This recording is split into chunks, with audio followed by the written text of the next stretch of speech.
I read a story one time that a father came home and he saw his wife hungry. She said the kids, they slept, they're hungry, they had no food to eat last night. We had no money, nothing, no food. He said, I know, I haven't eaten as well. There's no money. He said, wake up the kids for Fajr. She said, but if they wake up, they're hungry. If they wake up, the fact that they're sleeping is helping us right now. If you wake them up and they wake up and they're hungry, it's going to cause problem. He said to Allah, Allah placed it on me that I have to wake my kids for the prayer. They've reached their age, I have to command them to pray. In another narration, the man said to the wife, Allah said to me in the Quran, وَأْمُرْ أَهْلَكَ بِالصَّلَاةِ وَالصَّبْرِ عَلَيْهَا لَا نَسْأَلُكَ رِزْقًا نَحْنُ نَرْزُقُكَ. In that verse, Allah subhanahu wa ta'ala, He mentions, وَأْمُرْ أَهْلَكَ بِالصَّلَاةِ. Command your family the prayer. And be patient on that. We're not going to ask you for the provision. We are the ones that are going to provide for you. He woke up his family.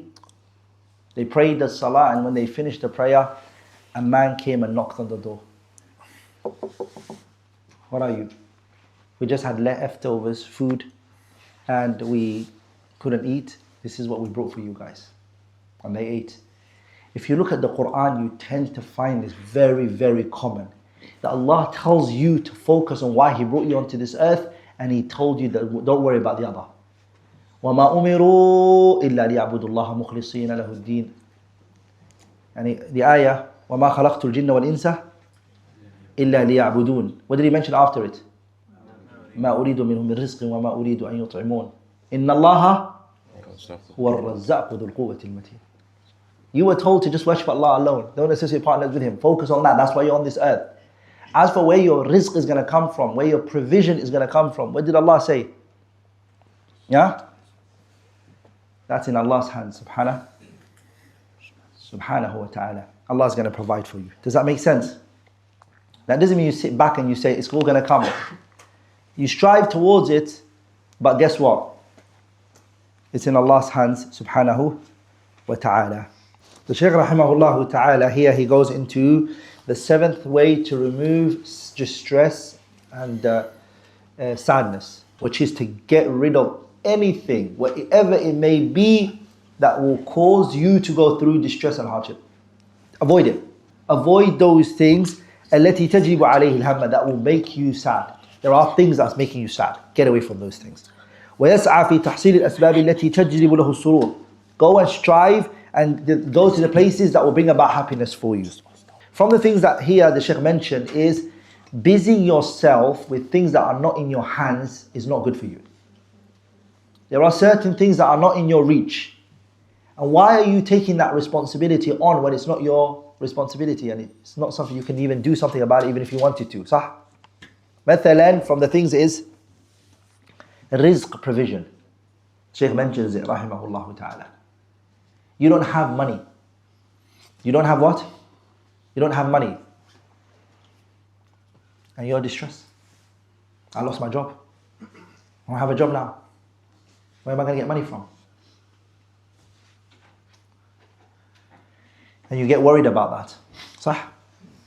Remember this. Allah subhanahu wa ta'ala placed it upon Himself to provide for you. Did He not? وَمَا مِن دَابَّةٍ فِي الْأَرْضِ إِلَّا عَلَى اللَّهِ رِزْقُهَا. There is not a riding beast, there's no creature on this earth except Allah has written His rizq for them. Just yesterday, last night, I was watching wildlife. I love wildlife. You learn a lot from these animals. I was watching, you know the whale? How does it feed its child? Yeah? The milk.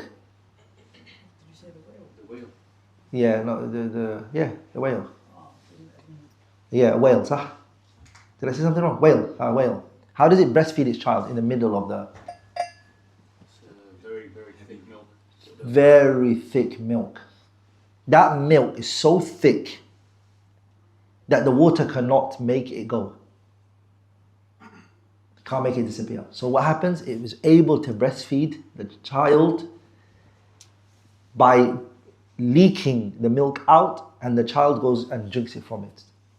It's thicker than oil. Are we all together, brothers? Who's bringing that rizq to him? If you pour milk into the ocean, what's going to happen to it? It's going to disappear. Leave this to Allah. This is Allah. Allah's going to do this. Are we all together, brothers?